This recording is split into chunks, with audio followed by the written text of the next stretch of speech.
দুটি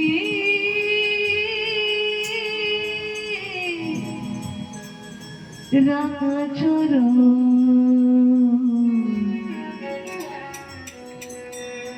শ্রী সচিনন্দন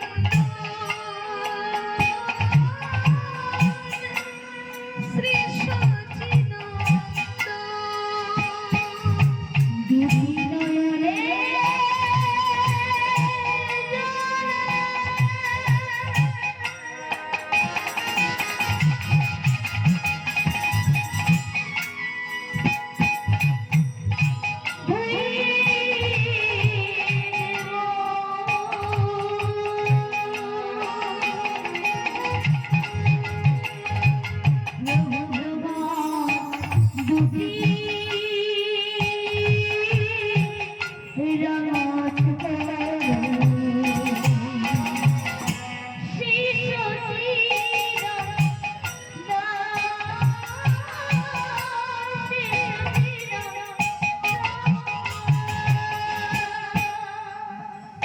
দুটি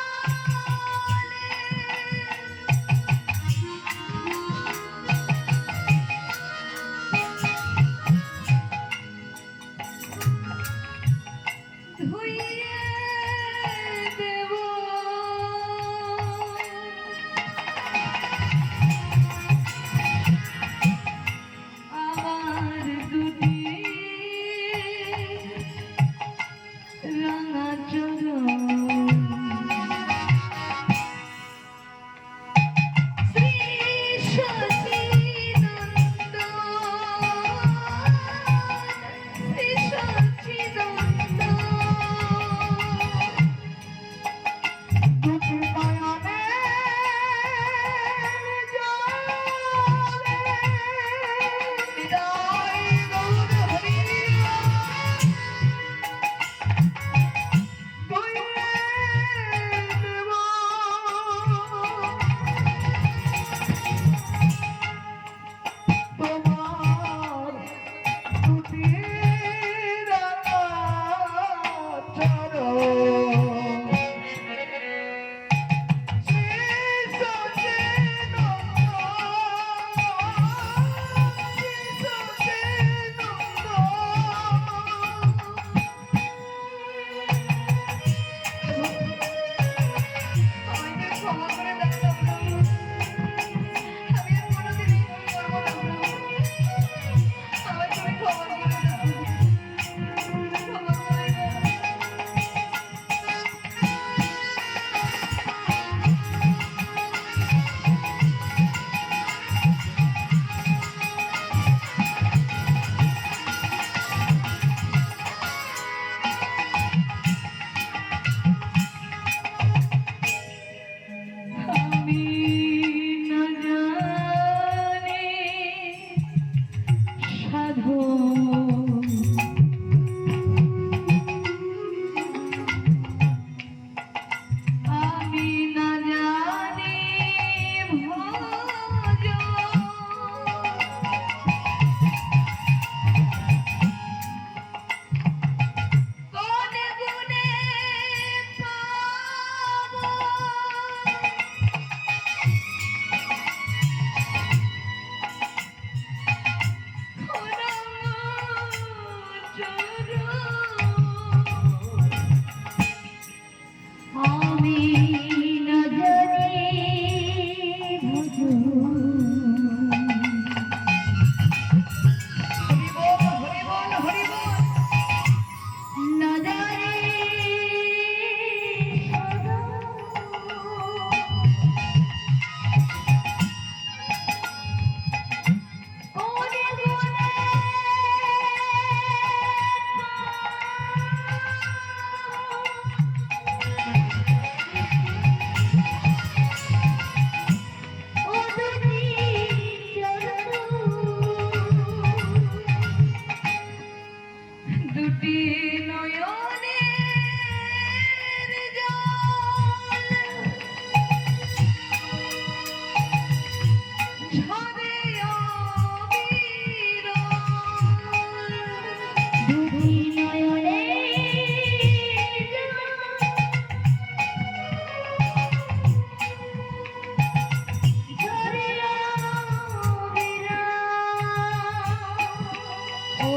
দল মানে না মানা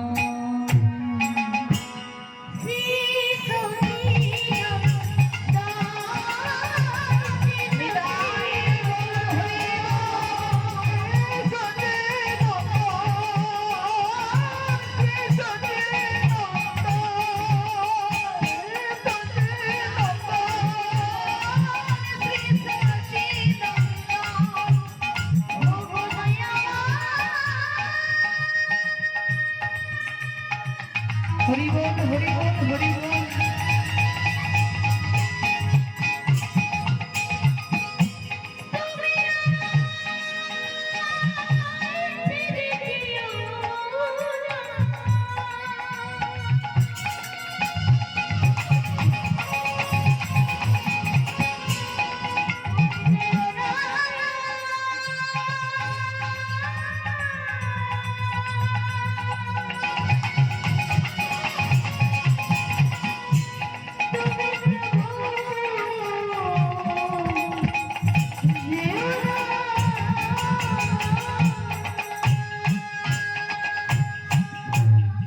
ভক্তমণ্ডলী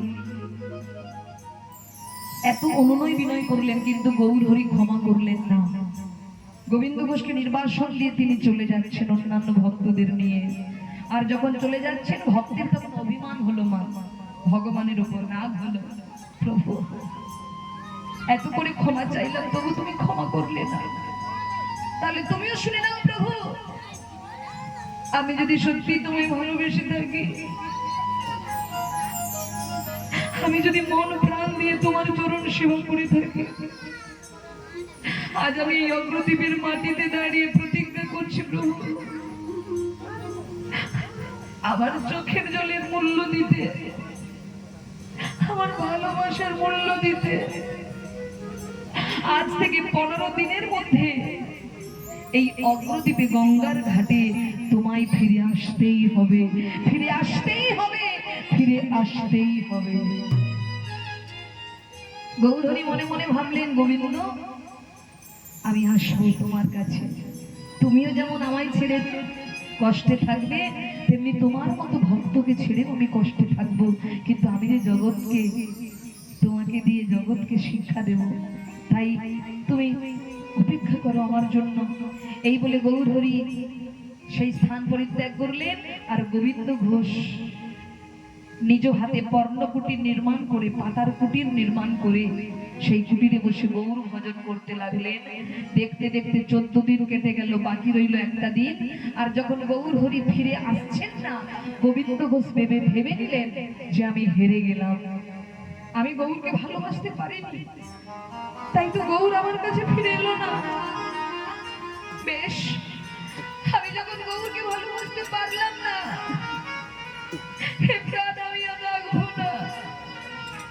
আমি ওই গঙ্গার জলে ঝাঁপ দিয়ে প্রাণ বিসর্জন দেব।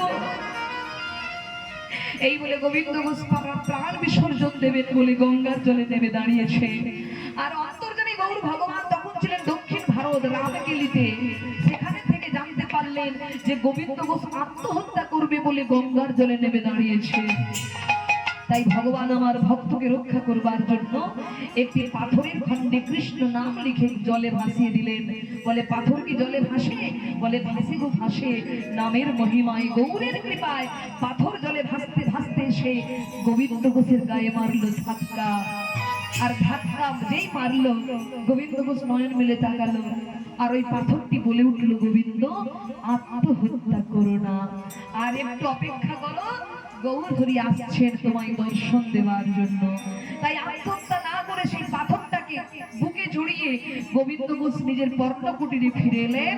আর এদিকে প্রভাত না হতে হতেই আমার গৌর ভগবান দরজায় টোকা মেরে ডাকছে, গোবিন্দ দরজা খোলো, আমি এসেছি। আর যেই গৌরকে দেখতে পেয়েছেন, অমনি গোবিন্দ ঘোষ ছুটে গিয়ে প্রভুর চরণটা জড়িয়ে ধরে বলছে, তোমায় আর তো ছেড়ে দেব না হে। নিতাই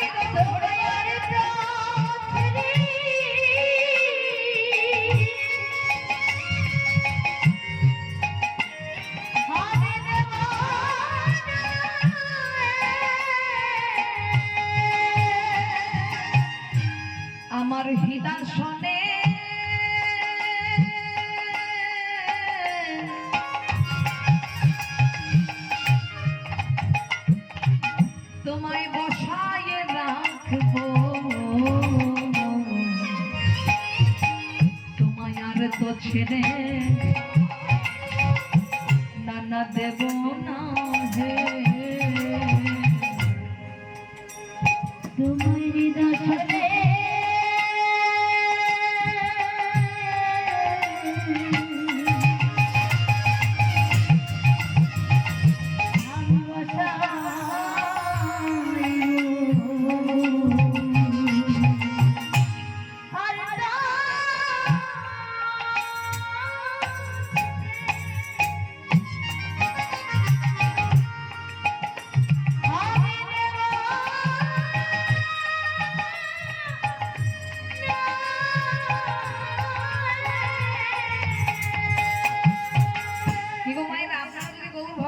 কখনো পান কি করবেন? ছেড়ে দেবেন? ছাড়বেন না কেন? গৌর হরিকে রাখলে, বাড়িতে রাখতে গেলে রোজ সেবা দিতে হবে, পারবেন তো দিতে? হ্যাঁ, হরি বলে একদিন উপোস গেলে একদিন নিরামিষ খেলে তাই কেমন হয় ভেতরটা? হ্যাঁ, এই যে দামোদর ব্রত, আজকে উত্থান একাদশী গতকালকে কেউ পালন করেছেন, আজকে কেউ পালন করছে। আপনারা কেউ ব্রত করেছেন নাকি? একাদশী ব্রত কেউ করেছেন না? কে কে করেছেন হাত তুলুন তো দেখি। বাহ বাহ, নিতাই গৌর হরি বলি। আর বাকিরা যারা করেননি আপনারা চেষ্টা করবেন করবার, দেখবেন আপনি ভালো থাকবেন। আপনার গৃহটি একদিন মন্দির হয়ে যাবে যদি ভজন সাধন করেন। আর মন্দির না হলে তো সেই মন্দিরে ভগবান থাকবে না। কি গো মায়েরা, আমরা যদি ভগবানকে পাই আমরাও কি করব? ও মা, কি করবো আমরা? তোমায় হৃদ মাঝারে রাখবো, ছেড়ে দেব না। ছেড়ে দিলে সোনার গৌর আর তো পাবো না। খেপা ছেড়ে দিলে সোনার গৌর আর তো পাবো না, না না, ছেড়ে দেব না। চলুন একসঙ্গে গাই সবাই, কেমন? তোমায় হৃদ মাঝারে রাখবো, ছেড়ে দেব না।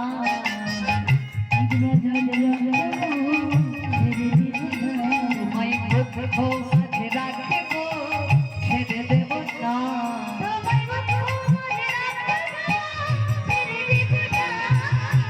ছেড়ে দিলে সোনার গৌর আর তো পাবো না। ছেড়ে দিলে সোনার গৌর আর তো পাবো না। ছেড়ে দিলে সোনার গৌর আর তো পাবো না। ছেড়ে দিলে সোনার গৌর আর তো পাবো না। না না না না না না না না, ছেড়ে দেব না। তোমায় হৃদ মাঝারে রাখবো, ছেড়ে দেব না। তোমায় হৃদ মাঝারে রাখবো, ছেড়ে দেব না। হরি বল, হরি বল, হরি বল। রাধে।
ওই দিকেও কি একজন কীর্তনীয় আছে নাকি?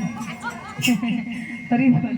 তোমায় বক্ষ মাঝে রাখিব ছেড়ে দেব না, তোমায় হৃদয়ে রাখিব ছেড়ে দেব না, হৃদয়ে রাখিব ছেড়ে দেব না।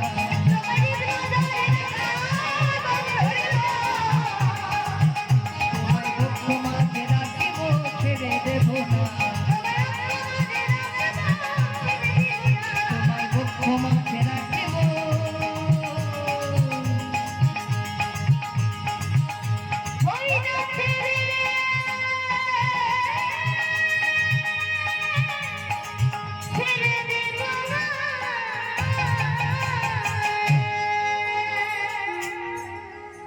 গোবিন্দ বোস গৌর হরিকে বলছে আর তোমায় ছেড়ে দেবো না, এই যে পেয়েছি আর ছাড়বো না।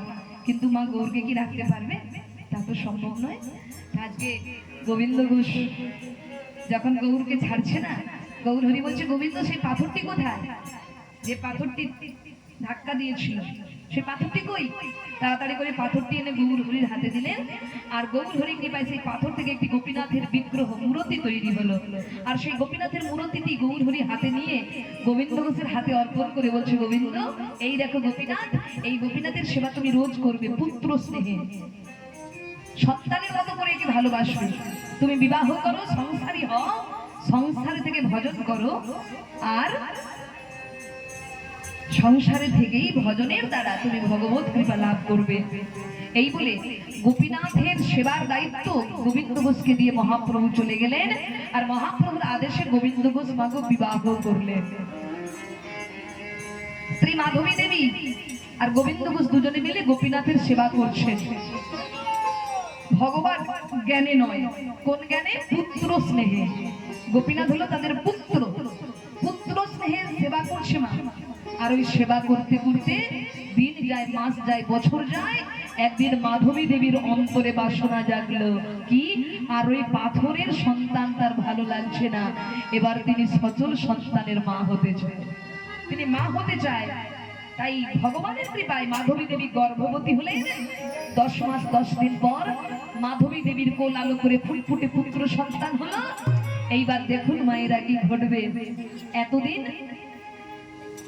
ভগবানকে এক মন প্রাণ দিয়ে ভালোবেসে এসেছে, কিন্তু যেই নিজের সন্তান হয়ে গেল মা, ওই পাথরের বিগ্রহের প্রতি একটু একটু করে ভালোবাসা কমতে শুরু করলো। বলুন তো, নিজের ছেলে যখন বাবা বলে ডাকবে, মা বলে জড়িয়ে ধরবে, নিজের সন্তানের প্রতি মায়া মমতা বেশি হবে নাকি ওই বিগ্রহের প্রতি মায়া মমতা ভালোবাসা বেশি হবে? বলুন তো, নিজের সন্তানের প্রতি ভালোবাসাটা বেশি হবে। তা গোবিন্দ ঘোষের জীবনে তাই ঘটলো। সন্তানকে পেয়ে ভগবানকে একটু একটু করে ভুলতে শুরু করলো। আর ভগবান মনে মনে বলছে, গোবিন্দ এত ভালোবাসা একদিনে নষ্ট হয়ে যাবে? তুমি আমায় এত ভালোবাসো, আর আজকে সন্তান পেয়ে তুমি আমায় ভুলে যাচ্ছ। ভক্ত যদি মায়ার বাঁধনে জড়িয়ে পড়ে, ভক্তের মায়ার বাঁধন গুলোকে আমায় কেটে দিতে হবে। তাই মাত্র 3 দিনের জ্বরে একদিন স্ত্রী মাধবী দেবী মারা গেলেন। স্ত্রী মারা গেল মা, কিন্তু গোবিন্দ ঘোষ কোনো নালিশ জানালেন না ভগবানকে, কোনো নালিশ জানালেন না। কারণ যার যখন ডাক আসবে চলে যেতে হবে, কেউ আটকে রাখতে পারবো না। তাই কোনো কষ্ট গোবিন্দ ঘোষ ভগবানের কাছে জানালেন না। সেই ছোট্ট গোপীনাথকে নিজের কোলে মানুষ করতে লাগলো। দিন যায়, মাস যায়, গোপীনাথ, ছেলের নাম রেখেছে গোপীনাথ। ওই গোপীনাথ একটু একটু করে বড় হচ্ছে। যখন 5 বছর বয়স, তার জ্ঞান অনেকটাই হয়েছে। 5 বছরের ছেলে একদিন গোবিন্দ ঘোষকে জিজ্ঞাসা করছে, বাবা, ও বাবা, জানো তো আমি যখন মাঠে খেলতে যাই, আমার বন্ধুদের মায়েরা এসে তাদের কোলে করে কত আদর করতে করতে বাড়ি নিয়ে যায়। জানো বাবা, আমি মাঠের মধ্যে একা দাঁড়িয়ে থাকি, কিন্তু বাবা আমার মা না কোনোদিন আমায় আনতে যায়নি। ও বাবা, বাবা আমার মা কোথায় বলো না বাবা। মা কোথায় বলো না বাবা, আমার যে খুব ইচ্ছে করে আমি মায়ের কোলে উঠবো, আমি মায়ের আদর পাবো। বলো না বাবা, আমার মা কোথায়? গোপীনাথ, আমি জানি না রে তোর মা কোথায়। তাহলে কে জানে বাবা? ওই মন্দিরের গোপীনাথ জানে তোর মায়ের খবর। ছেলেকে ভোলানোর জন্য বলছে গোপীনাথ জানে, আমি জানি না। কিন্তু বাচ্চা ছেলেকে তো যেটাই বলবেন মা, সে তো সেটাই বিশ্বাস করবে। গোবিন্দকে স্নান করতে চলে গেলেন, আর সেই সুযোগে ছোট্ট গোপীনাথ ওই বিগ্রহ গোপীনাথের কাছে গিয়ে বলছে, গোপীনাথ, ও গোপীনাথ, জানো তো আমার বাবা বলেছে তুমি নাকি জানো আমার মা কোথায় আছে। ও গোপীনাথ, গোপীনাথ, বলো না গোপীনাথ, আমার মা কোথায়? বলো, বলো গোপীনাথ, আমার মা কোথায়?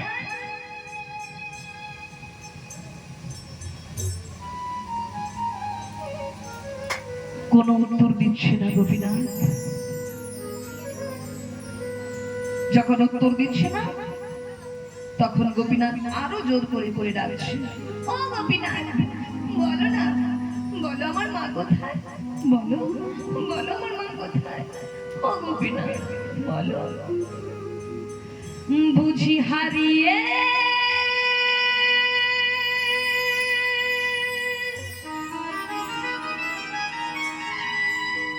গেছে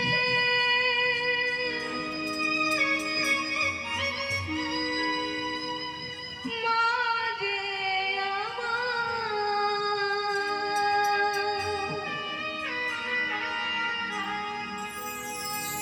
তাই খুঁজে পেলাম না।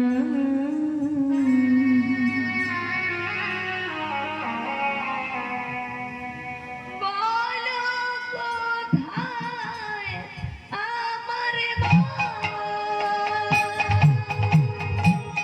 হারিয়ে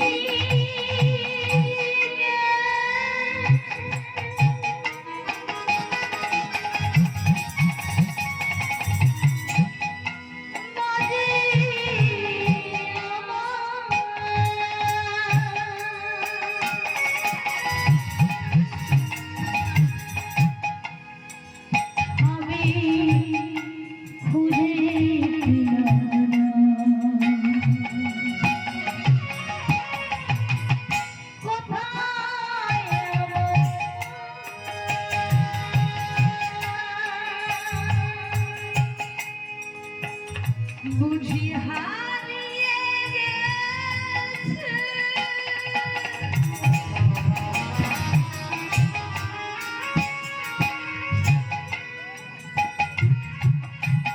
মা যে আমার।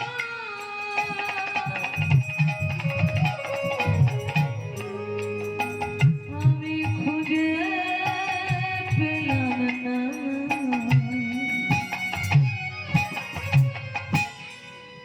বলো কোথায় আমার মা?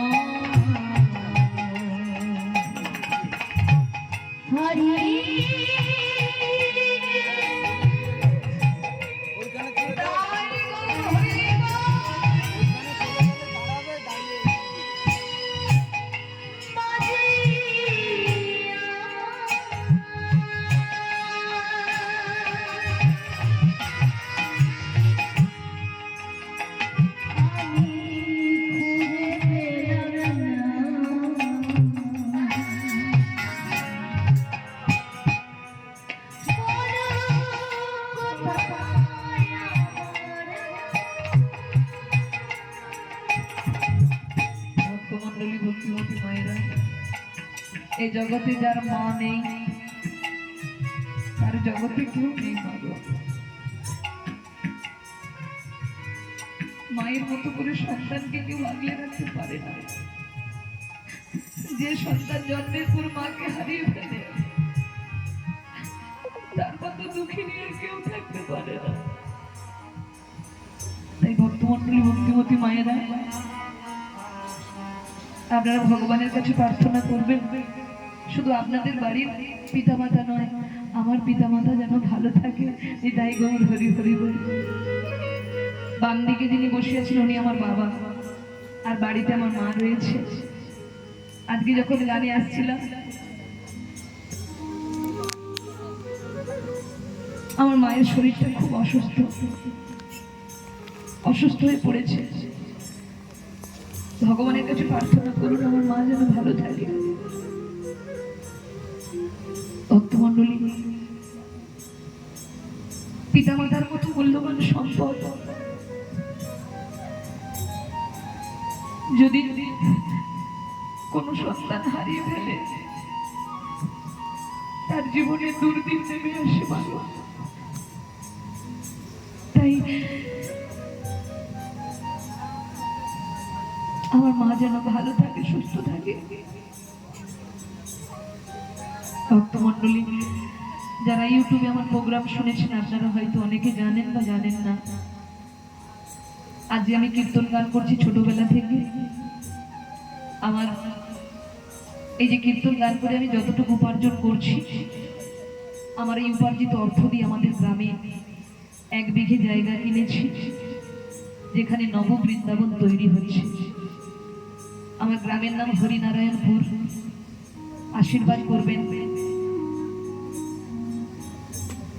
আমি এবং আমার স্বামী বেঙ্গল পুলিশের চাকরি করেন। আমার স্বামীর সহযোগিতা এবং আপনাদের মতো ভক্তের সহযোগিতায় আমার বাড়ির মানুষগুলো একদিন এই পথের পথিক কেউ ছিল না। আমার সবাই মাছ মাংস সবকিছু সেবা করত, কিন্তু গুরু গোবিন্দের কৃপায় আজকে তারা প্রত্যেকে প্রসাদ ভোজী হয়েছে। শুধু আমার বাড়ির মানুষ যে পরিবর্তন হয়েছে তা কিন্তু নয়, আশেপাশে অনেক মায়েরা তারা সবাই ভজন পথে অগ্রসর হয়েছে। তাই আমার ওই হরিনারায়ণপুর গ্রামকে হরি আরাধনার জায়গা গড়ে তোলার জন্য আমাদের এই সংকল্প।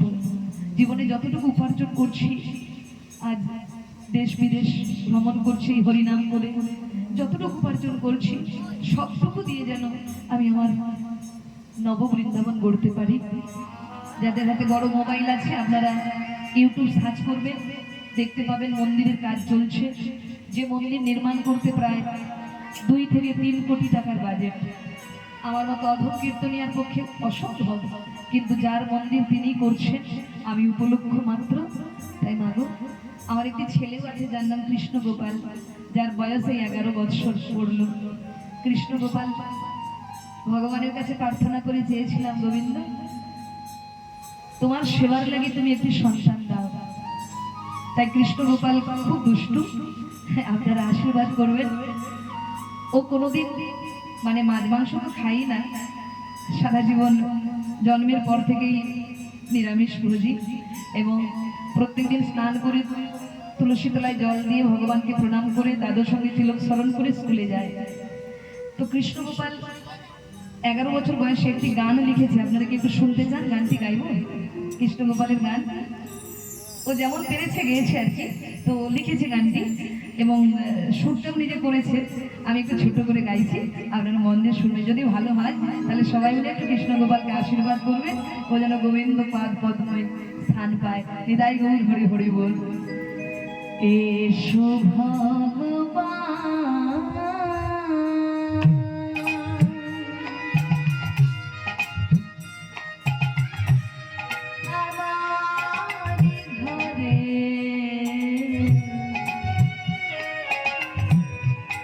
ডাকি গো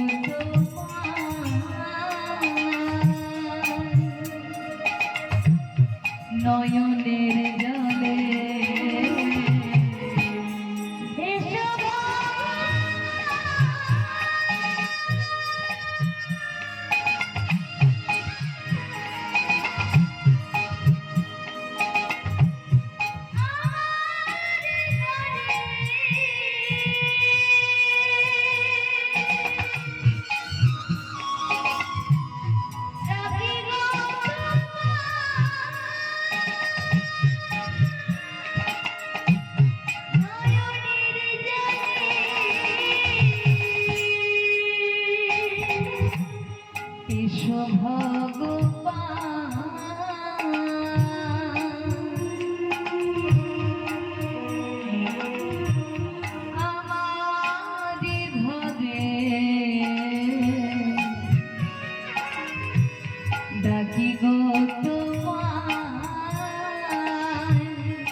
ভক্তমণ্ডলী আশীর্বাদ করবেন আমাদের সবাইকে, আমার এই সম্প্রদায়ে যারা আছে আজকে যারা সহযোগিতা করছে, ওদের সহযোগিতা না হলে তো কোনো শিল্পী গাইতে পারে না।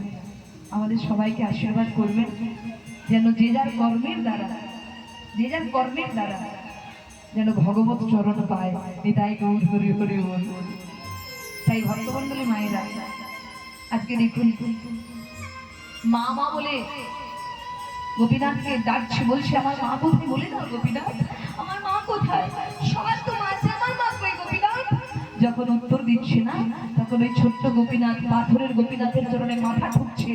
আর যখনই মাথা ঠুকতে শুরু করলো, ওই মাথা ঠুকতে ঠুকতে ঠুকতে ঠুকতে ওই গোপীনাথের চরণ তলে ওই ছোট্ট গোপীনাথ প্রাণ ত্যাগ করলো। নিতাই গৌর হরি বল।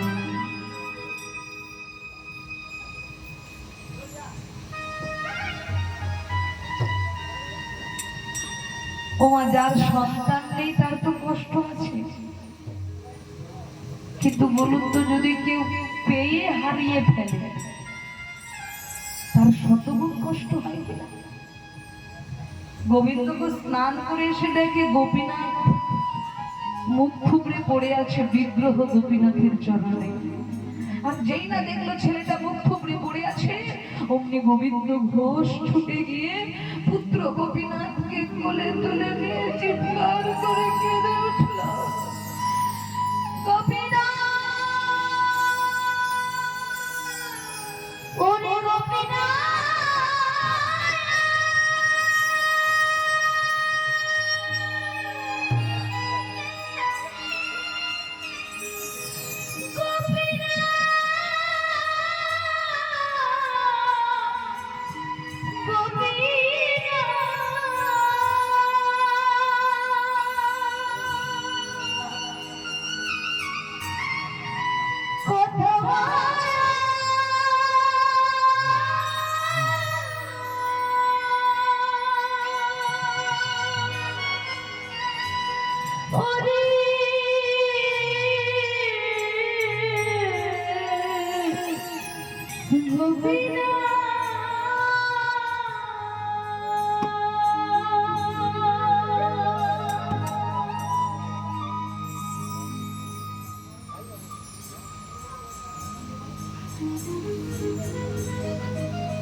তুই আমায় ছেড়ে চলে গেলি গোপীনাথ,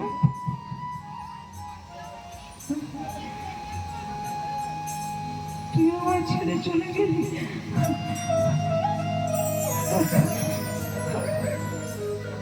কে আমায় বাবা বলে ডাকবে, কে আমায় বাবা বলে ডাকবে। গোপীনাথ কথা বল, গোপীনাথ কথা বল।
সব আলো নিভে গেল জীবনের।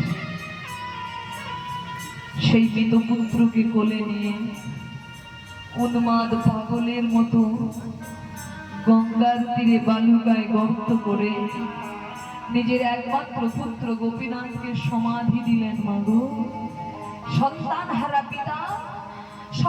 হারা পিতা পাগলের মতো ছেলের জন্য কাঁদছে।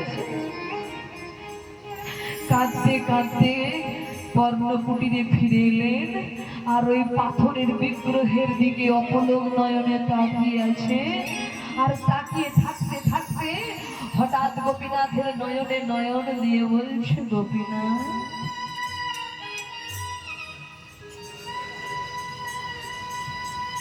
সারাটা জীবন তোমায় ভালোবেসেছি, আর সেই ভালোবাসার উপহার তুমি দিয়েছো, তাই না?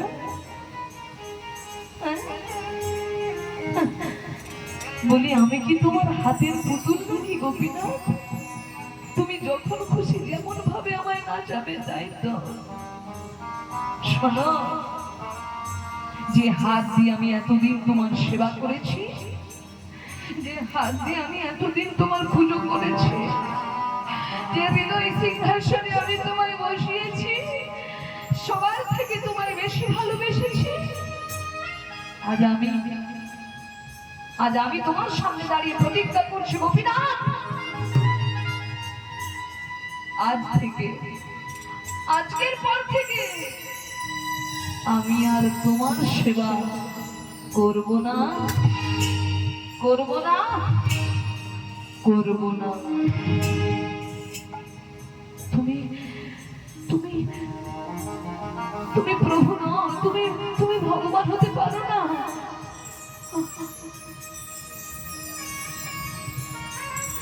তোমায় যে ভালোবাসে, তুমি তাদের এমন করে কষ্ট দাও, তাই না গোপীনাথ? আমি যে আর কষ্ট সহ্য করতে পারছি না গোপীনাথ। আমি তো বিবাহ করতে চাইনি, তুমি আমাকে আদেশ করেছো বিবাহ করার জন্য, তোমার জন্য আমি বিবাহ করেছি। সন্তান দিয়েছো, স্ত্রী দিয়েছো, কেড়ে নিয়েছো, সন্তান দিয়েছো, তাকেও তুমি কেড়ে নিয়েছো। কেন গোপীনাথ? এত কষ্ট কেন তুমি আমায় দিলে?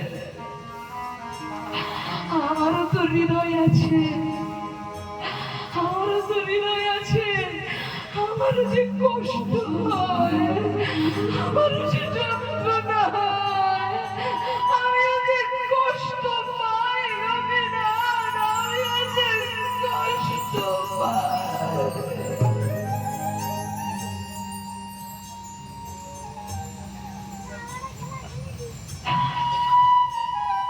আর কোনদিন তোমার সেবা দেব না, কোনদিন দেব না।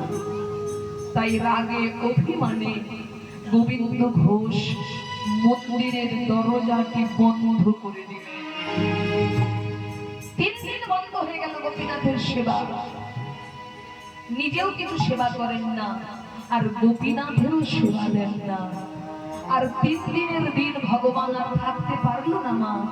3 দিনের দিন ভগবান ডাক দিলেন, বাবা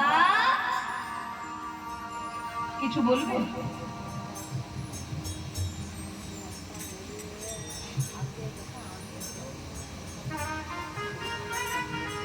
আজকের এই যে কীর্তন গান চলছে, ঈশ্বর রণজিৎ প্রধানের ছেলে শঙ্কর প্রধানের বাড়িতে তার ভাই শম্ভু প্রধান কীর্তনিয়া সুজাতা মাইতির গানে সন্তুষ্ট হইয়া 50টি টাকা দিয়ে পুরস্কৃত করেছে।